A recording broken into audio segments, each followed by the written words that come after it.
So ipopruning na natin mga ka-collaborer. Hindi kasi siya aangat tataas pag hindi natin pinruning sa ilalim.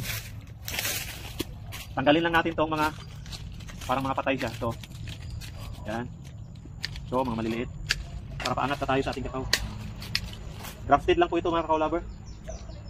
Cleft grafting ang ginamit dito. May tumubong tupon sa ilalim. Tapos ginrap na. Ayan. Ahawanan lang po sa ilalim. Tapos yung mga medyo sakit-sakit. Kakaroon siya ng ano eh. Sakit. Kahit ito. Yan o, may BSD.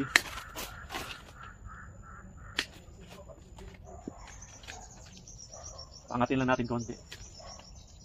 Kahit ito mga ka-collaborer. Yan. Sa taas may siping na. No? Tapos ito sobrang dami no. Bawas na tayo.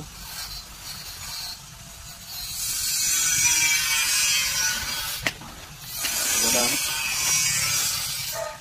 Kahit ito. Dalawa lang dapat. Tapos muna titingan. Pantay natin. Ayan na.